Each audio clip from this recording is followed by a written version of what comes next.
अंतिम समय में अच्छे तरीके से प्रैक्टिस करने के लिए आप हमारे एप्लीकेशन पे जा सकते हैं। एप्लीकेशन को डाउनलोड करिए, उसके बाद आप टेस्ट सीरीज़ में जाएंगे। टेस्ट सीरीज़ में जाने के बाद आप देखेंगे कि आपको बहुत सारे टेस्ट दिख जाएंगे। यहाँ पे ऑनलाइन और ऑफलाइन दोनों टेस्ट देखने को मिलेगा। अगर आप ऑफलाइन में जाएंगे तो एक तो आपको डेमो के लिए एक टेस्ट दिया गया, जिसमें आपको टोटल 10 सेट मिलेगा 49 के साथ, तो आप इसको ज्वाइन कर सकते हैं। इसमें 2 सेट डाल दिया गया, प्रत्येक दिन एक सेट डाला जाता है और ये आप डाउनलोड कर सकते हैं, अपने फ़ोन में प्रिंट आउट भी करा सकते हैं। Welcome back to online study on. आज हम इस वीडियो में लेकर आए हैं प्रमुख कवि और उनकी रचनाएं। इससे पहले मैंने एक वीडियो बनाया था जिसमें आपको बताया गया था प्रमुख कवि और मतलब प्रमुख शासक और उनके दरबारी कवि के बारे में एक पार्टिकुलर वीडियो बनाया था, और मैंने आपको बताया था कि अलग एक वीडियो लाएंगे जिसमें उनकी रचनाओं के बारे में डिस्कस करेंगे। तो यही वो वीडियो है जिसमें हम लोग प्रमुख कवि और उनकी रचना देखेंगे, और साथ ही साथ मैंने यहाँ पे मेंशन कर दिया है कि कौन से कवि किसके दरबार में रहते थे। राइट, तो ये वीडियो आपके लिए बहुत ज़्यादा इंपॉर्टेंट है। एंड तक वीडियो के साथ बने रहिए और अच्छे तरीके से सारी चीज़ों को समझिएगा। तो चलिए शुरू करते हैं। सबसे पहला यहाँ पे मैंने मेंशन किया कालिदास। कालिदास की क्या क्या रचनाएं रही आप यहाँ पे देख सकते हैं। देखिए, सबसे पहले आपको बता दूं कि कालिदास की 3 नाटक थी जो कि आप ऊपर में देख रहे हैं, अभिज्ञानशाकुंतलम, मालविकाग्निमित्रम और विक्रमो वर्षियम। ये इनकी नाटक है, 3 नाटक हैं। और महाकाव्य की बात करें तो 2 महाकाव्य, रघुवंशम और कुमार संभवम, ये इनके महाकाव्य। और 2 खंड काव्य हैं, मेघदूतम और ऋतु संहार। तो ये इनसे संबंधित जो कि 7 रचनाएं हैं, बार बार पेपर में रिपीट होता रहता है। और ये किसके दरबार में रहते थे? तो चंद्रगुप्त द्वितीय के दरबार में रहते थे।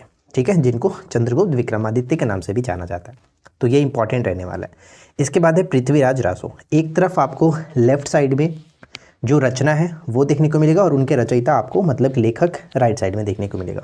तो पृथ्वीराज रासो के रचयिता कौन थे? चंद्र व दाई। किसके दरबार में रहते थे?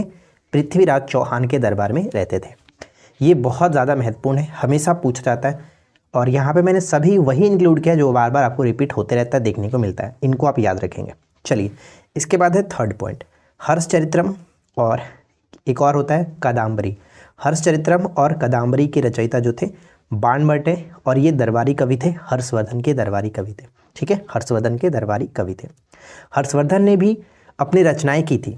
हर्षवर्धन ने भी अपनी रचनाएं की हैं, जैसे नागानंद हो गया, रत्नावली हो गया, प्रियदर्शिका हो गया। तो वो एक शासक थे, शासक की रचना हम यहाँ पे डिस्कस नहीं कर रहे हैं, उनके दरबार में कवि और वो बात कर रहे हैं। ठीक है, चलिए इसके बाद आता है नेक्स्ट पॉइंट, मालती माधव, उत्तर रामचरित्रम और महावीर चरित्रम। ये इसमें सबसे ज़्यादा पूछा जाता है मालती माधव।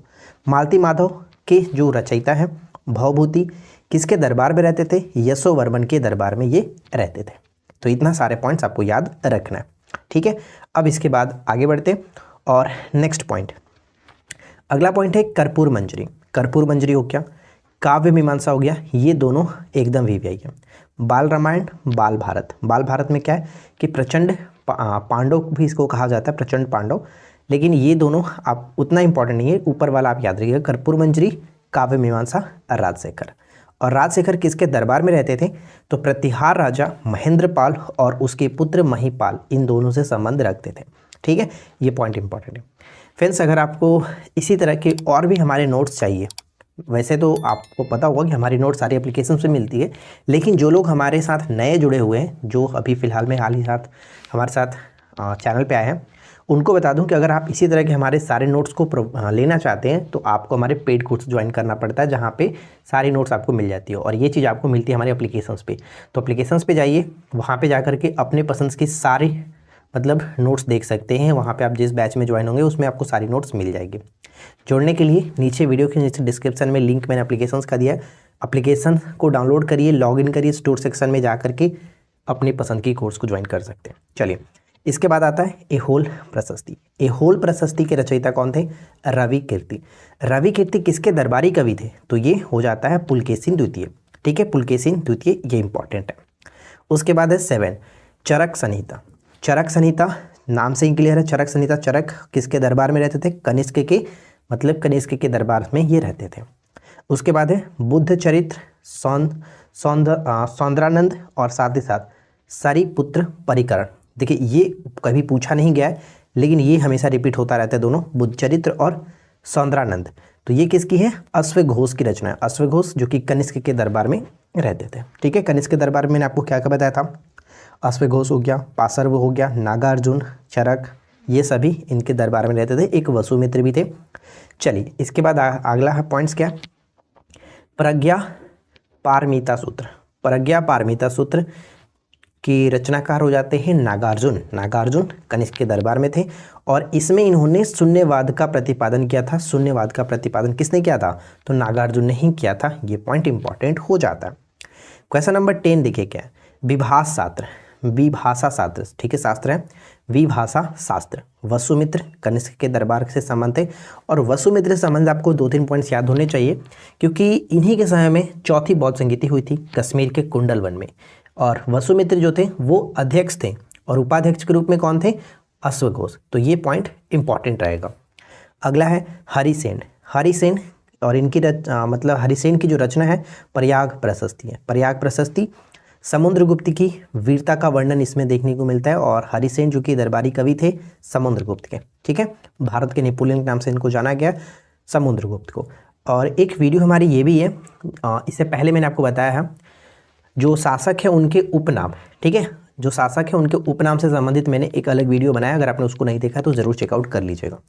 अगला प्रश्न है कि अमरकोश, नाम से ही इसमें क्लियर हो जाएगा, अमरकोश अमर सिंह और किनके दरबार में रहते थे, तो चंद्रगुप्त द्वितीय के दरबार में ये रहते थे, ठीक है। अगला है 10 कुमार चरित्र। 10 कुमार चरित्र डांडी, डांडी किसके दरबार में, नरसिंह वर्मन द्वितीय के दरबार में रहते थे, नरसिंह वर्मन द्वितीय। अगला पॉइंट से विक्रमांक देव चरित्र। विक्रमांक देव चरित्र जो कि विल्हण और विक्रमादित्य षष्ठ के दरबार में ये रहते थे।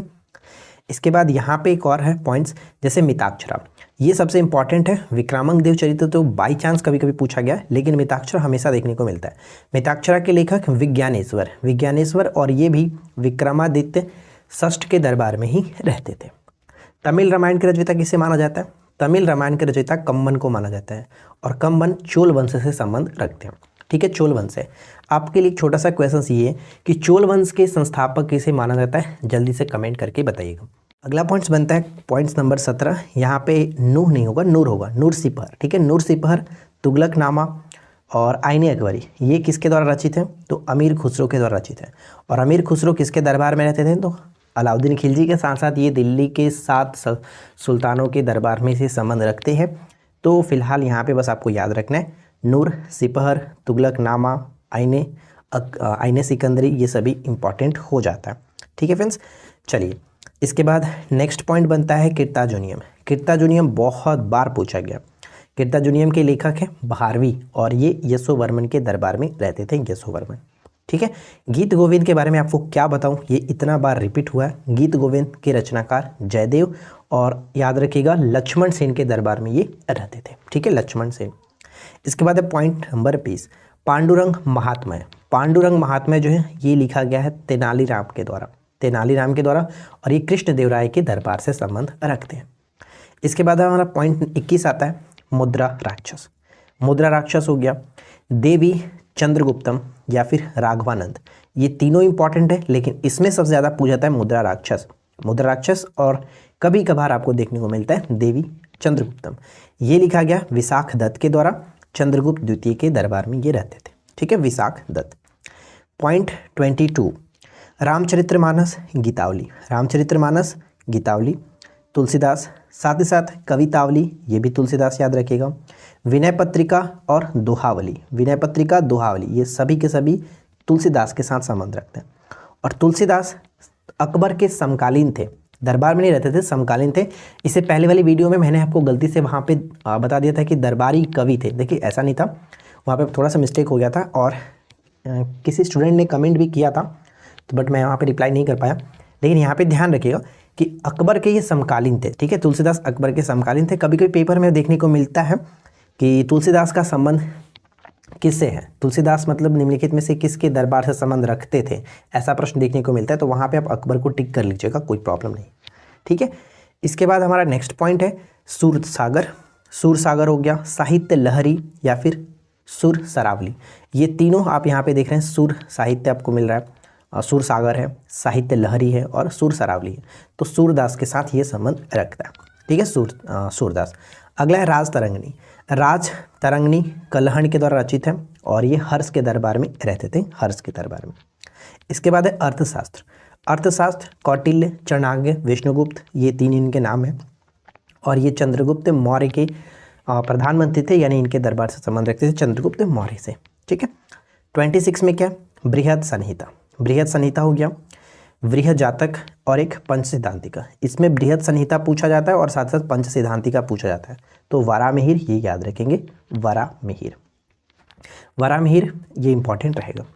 इसके बाद है दैभाग। दैभाग हो गया, जिमूतवाहन इसके लेखक है। दैभाग के रचयिता जिमूतवाहन महिपाल प्रथम के दरबार में रहते थे। और काल विवेक भी इन्हीं की रचना है, यानी जिमूतवाहन काल विवेक की रचना। काल विवेक किसकी रचना है, जिमूतवाहन की, राइट। 28 में पदशाहनामा, ये बहुत ज़्यादा महत्वपूर्ण है। पदशाहनामा, देखिए पदशाहनामा के रचयिता अब्दुल हामिद लाहौरी। अब्दुल हामिद लाहौरी शाहजहाँ के दरबार से संबंध रखते हैं। शाहनामा ये हाल ही में पूछा भी गया था। शाहनामा फिरदौसी, महमूद गजनवी के दरबार से संबंध रखता है। शाहनामा के रचयिता फिरदौसी। इसके बाद आता है पद्मावत। पद्मावत मलिक मोहम्मद जैसी। मलिक मोहम्मद जैसी सिरसा सूरी से संबंध रखता है। और लास्ट में यहाँ पे इंपॉर्टेंट कलेक्शन क्या, किताबुल हिंद। किताबुल हिंद के जो रचनाकार हैं वो अलबरूनी है। और अलबरूनी का संबंध किससे, तो महमूद गजनवी के साथ यहाँ पे हो जाएगा। तो आशा करते हैं कि आप लोगों को आज का ये वीडियो अच्छा लगा होगा। वीडियो पसंद आया हो तो वीडियो को लाइक करें, ज़्यादा से ज़्यादा फ्रेंड के साथ शेयर करें। और चैनल पे पहली बार है तो सब्सक्राइब करके नोटिफिकेशन बेल आइकन को ऑल पे सेट कर लीजिएगा। हम मिलते हैं आपके साथ इसी प्रकार के नेक्स्ट वीडियो में किसी नए टॉपिक के साथ। Thanks for watching, keep learning, have a good day.